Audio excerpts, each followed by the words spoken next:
Hey guys, what is going on? My name is Fen, and today I'm going to be bringing you the Temple of the Jade Serpent Heroic.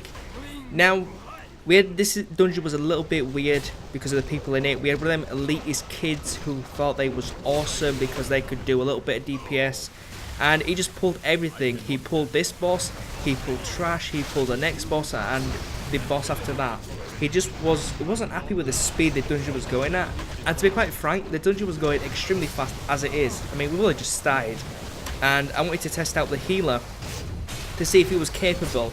And I noticed that the healer and one of the DPS actually got left out of this boss part.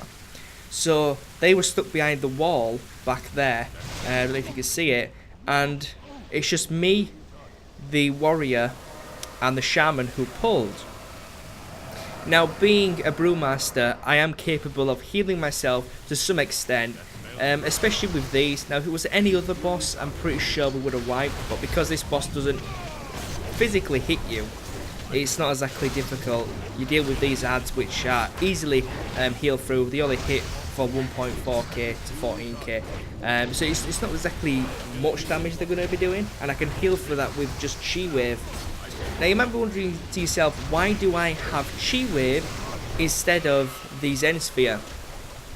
Now, I prefer the Chi Wave because to me it seems more direct healing than Zen Sphere. Zen Sphere doesn't heal for much, but it does do extra AoE damage, which is cool.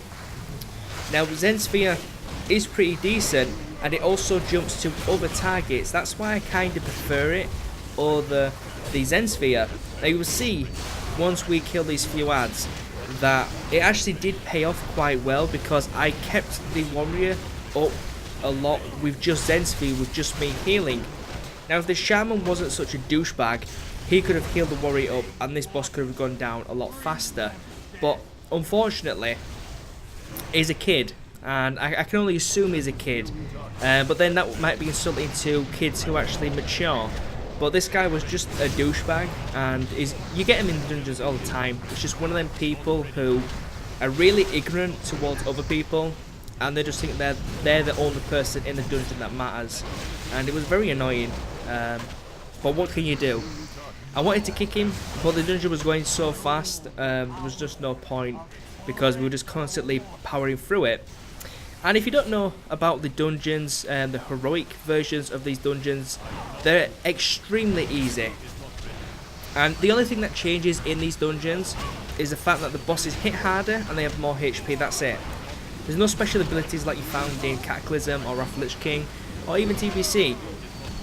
They're all just more HP and more health, and that's pretty much it. Now as you can see here, the warrior is constantly standing in the water, which is constantly DPSing him. I'm trying to keep him up the best I can with Chi Wave, but yeah, it does have an 8-second cooldown, and it just doesn't do that much healing. I mean, it's not a direct heal. I can't heal him physically, so I'm hoping he's going to stay out of it, but he never does. He doesn't want to stay out of it, and he just dies, and that's that. So now it's just down to me, who's tanking. I should have really switched to my DPS stance here, but you know, I was just too busy trying to heal and keep everyone alive. And as you can see here, the shaman said something intelligent, and is like, that melee wants to sell brain, which is quite true. But that's the only time he died in the dungeon, which is fine. I popped my cat here, and funny enough, my cat is smarter than this actual person, because my cat is literally moving from this AoE to keep dodging it and going behind the boss, which I found astonishing. It's really, really funny. And I like the cat. The cat is quite cool. It would be better if it had some control over it. So I skipped out all the trash because it's kind of just pointless, and I'm just going to show bosses. So this is the second boss, and as you can see here, I'm politely telling the shaman that he's a douche, and I obviously spelt "you're" wrong, but oh well. I was getting ready for a fight, so I just wanted to say it quickly, and he was like, okay, good stuff. Now for these two bosses, they are actually pretty easy, and you can actually DPS them down before they go immune, but we switched. I like to switch because I like to do things properly, I wasn't sure if we had the DPS or not, but saying that, we did have the DPS. Now, the only bad thing about being a Brewmaster tank, specifically on this fight, is I have no magic resistance. I changed my diffuse magic for dampening harm, and I don't have my guard glyph, so I have no magical absorption whatsoever. So I'm forced to just heal. There's no point putting shuffle up because I don't take stagger damage. There's no point putting guard up because it's physical damage, and this is obviously magical damage. I could have used End Sphere when one of them went in rage, but it didn't actually reach that point because we switched, so that's okay. And that's pretty much it. Now, as far as Brewmaster tanks go, they're okay. They're not the best tank, but they're okay. I'm going to go through more in depth on my thoughts on a Brewmaster tank in a later video if you guys want to hear my opinion on it, but just to sum things up really fast, Brewmaster tanks are good, but they're very, very skill dependent, and you really need to know what to do in order to maximize your survivability, because we have the least survivability out of every tanking class in the game. Even with Stagger, which is a fantastic, unique ability, it just isn't good enough because the amount of damage we take and the amount of mitigation we can have is very low. We don't even have a base stat on dodge. We don't get anything increased, like our Ox stand should increase dodge chance by 10%. Something stupid like that. That would be more ideal. Then we should focus on more mitigation, such as keeping parry up, which is extremely difficult with a 6-second uptime, and it costs 2 chi to keep it up. So it is pretty difficult overall, but what can we do? Hopefully Blizzard will tweak this in the next coming patches, but I hope they do, because tanking is just a little bit difficult. Now, I'm always up for a challenge, but when you can't actively put up any mitigation until you actually start tanking, I think that's kind of bad. Now, I go in, attack a boss, I build up chi. I can build up 4 chi instantly, pretty much instantly. 2 globals, I have 4 chi. That's 12 seconds of shuffle up. Okay, that's good. What else do I have? I can't put up my elusive brew because I don't generate it fast enough.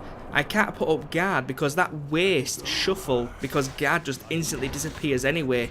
So what's the point in wasting 2 chi on guard when it literally will go? Like, as you can see here, the red numbers, the boss is hitting me for 39k. Okay, 2 hits, my guard is completely gone.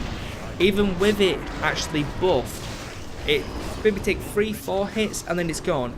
Is 4 hits worth, I don't know, 6, or I guess it'd be 2, so I guess it'd be 12 seconds of shuffle. Would that be worth it? I'm not quite sure. But they really do need to work on some of this stuff, but generally monks are pretty fun. They're really fun actually. They're a really unique class, it's different, it's nothing like the other classes. Even for tanking, healing, it's completely different. DPS, it's pretty similar to other DPS classes, but that's DPS. You've either got melee or you've got range. You know, there's no in between there. So DPS is pretty much the same throughout the board, but healing is very different, and so is tanking. Tanking is very different. It's a lot more about surviving instead of keeping threat now. And that might sound strange, but that's how it is. You've got to survive. Threat isn't really a problem. I had no problems with threat. I keg smash and I've got pretty much threat for life. It's that simple really. As for heroics though, heroics are extremely easy. The first heroic I did, I thought it was normal. I was flabbergasted at how easy it was and how little damage I was actually taking from the mobs. So generally, I don't know, Mr. Panria seems very easy. I think they've focused a lot more on the grind, such as doing the daily quest. I mean, that does take a lot of time. So I think they've made the heroics a little bit easier for that factor alone, I think. But generally, the only thing that changes in heroic is the bosses have more HP and they have more damage. That's it. No special abilities like you found in the previous heroics. So that's a bit of a shame, but that's the way it is. So guys, I hope you enjoyed this. If there's any other dungeon you want to see specifically, let me know in the comment section below and I'll run through that. And thank you very much guys for watching this video. Hope you enjoyed it. Make sure you leave a thumbs up if you liked it and subscribe if you want to see more. So catch you guys next time. Peace.